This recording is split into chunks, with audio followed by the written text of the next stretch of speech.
Dream touch strip garden আপনাদেরকে স্বাগতম। আমরা একটা সুন্দর একদম বনসাই সিস্টেমের একটা আলু বাখারা গাছের সামনে দাঁড়িয়ে আছি। আজকে আলু বাখারা পেকে গেছে, এগুলো খাবো, এটা একটা রিভিউ দিব এবং সাথে এই গাছের বৈশিষ্ট্য সম্বন্ধে আপনাদের জানাবো। এটা হচ্ছে একটি আলু বাখারা গাছ। আপনারা জানেন এটা পৃথিবীর বিভিন্ন প্রজাতির আলু বাখারা আছে, তার মধ্যে এটা একটি অন্যতম একটি জাত।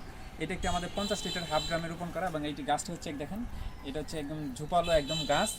এবং এটার বিশেষত্ব হচ্ছে গিয়ে আমরা যদি বলি এই গাছটাতে অনেক ফ্রুটস আছে। দেখেন এই যে এগুলো পেকে গেছে, দেখেন এই যে বড় বড় সাইজ হয়েছে এগুলো, এই যে এখানে অনেক ফুল আছে, এগুলো পেকে গেছে আর কি। তো আজকে আমাদের কাছে অফুরন্ত এখানে প্রায় অলরেডি 30টার মতো ফল এখনও আছে আনুমানিক, সবগুলো কাছাকাছি পেকে গেছে, এগুলো হারভেস্টের সময় আমরা খাবো।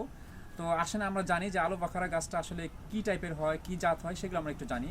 হচ্ছে বাড়ি এক আলু বাখারা, বাড়ি কর্তৃক মশলা গবেষণা কেন্দ্র হতে এটা জাত উদ্ভাবিত করা হয় 2013 থেকে 14 সালে।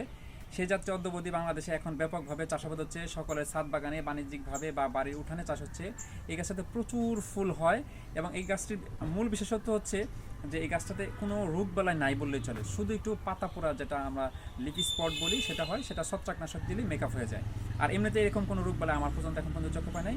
গাছটা প্রচণ্ড ঝোপালো হয় এবং অনেক ফ্রুট সেটিং হয়।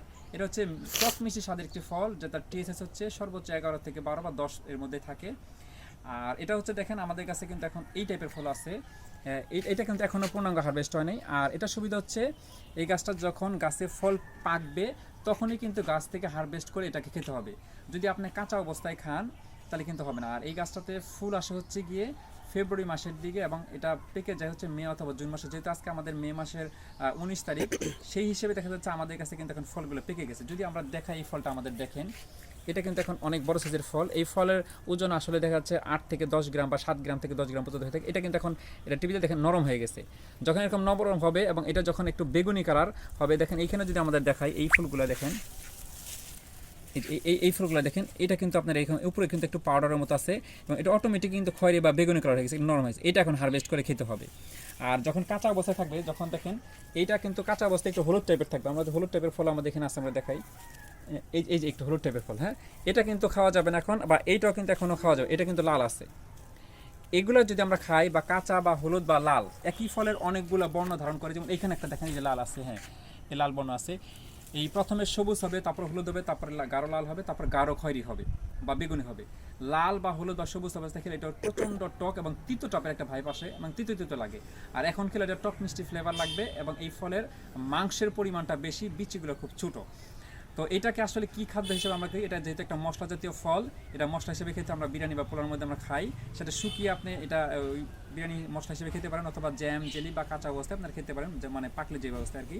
তো আমাদের কাছে অফুরন্ত ফল আছে, আমরা একটা ফল একটু হারভেস্ট করে দেখি, এটা টেস্ট আমরা জানলাম এখন আসলে এই বাড়ি এক আলু বাখারা বা থাই আলু বাখারা যেটা আমরা বলি, এই আলু বাখারা বিশেষত্ব সম্বন্ধে আমরা জানলাম, এই বৈশিষ্ট্য সম্বন্ধে আমরা জানলাম, রোগবিধি সম্পর্কে জানলাম। এখন একটু ফলটা একটু খেয়ে দেখি। হ্যাঁ, আমাদের কাছে অফুরন্ত ফল আছে এবং এই গাছটা সুন্দর একটি শেপ আসছে দেখেন, এবং এটা একটা 50 লিটার হাফ ড্রামে রোপণ করা এবং গাছে মালচিং করে দেওয়া আছে।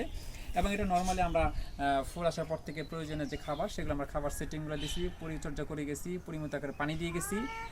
এখন আসলে খাবারের পালা। এখন দেখি আমাদের এই বড় সাইজের ফলটা আমরা একটু পেরে নিই। দেখেন বিসমিল্লাহির রহমানির রহিম, ধরে গেলাম।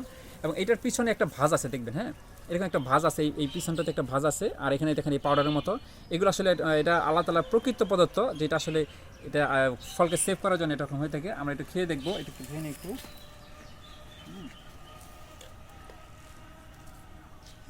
তো আলহামদুলিল্লাহ আমরা এই ফলটা এখন খাবো, দেখি বিসমিল্লাহির রহমানির রহিম। আলহামদুলিল্লাহ রস আছে, দেখেন ভিতরে কিন্তু একটু রেডিশ বা ইয়েলোইশ টাইপের এটা ফল। তবে প্রত্যেকটা ফলের কিছু গুণাগুণ আছে, সেটা হচ্ছে ফলগুলো হারভেস্ট করার পরে ঘরে যদি কয়েকদিন রেখে খান তাহলে সেটার স্বাদ মিষ্টতা কিন্তু চেঞ্জ হয়ে যায়। অর্থাৎ আমি যেহেতু গাছ থেকে সাথে সাথে পেরে খেলাম, এটা যে মিষ্টতা এবং স্বাদটা এখন যে কোনো রাখতেছে, গাছ থেকে পেরে রাখা কয়েকদিন পরে খেলে সেটা কিন্তু আরও টেস্ট বাড়বে এবং টেস্টটা চেঞ্জ হবে।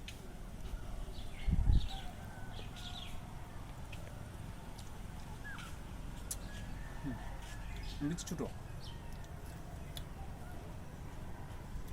একদমই ছোটো, আলহামদুলিল্লাহ।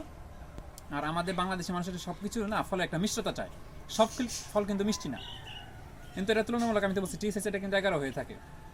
এবং এই গাছটিতে অনেক ফুল হয় এবং প্রচুর ফল সেটিং হয় এই গাছটিতে। তো স্বাদ হিসেবে আলহামদুলিল্লাহ, যে আসলে ছাদ বাগানে যে আলু বাখারা হবে গাছটাতে, এই মশলা জাতীয় একটা ফল, সেটা আমরা খাবো, এটা কিন্তু আসলে শুকরিয়া, আলহামদুলিল্লাহ। তো ধন্যবাদ সবাইকে, দেখা হবে নেক্সট কোনো ভিডিওতে। আসসালামু আলাইকুম।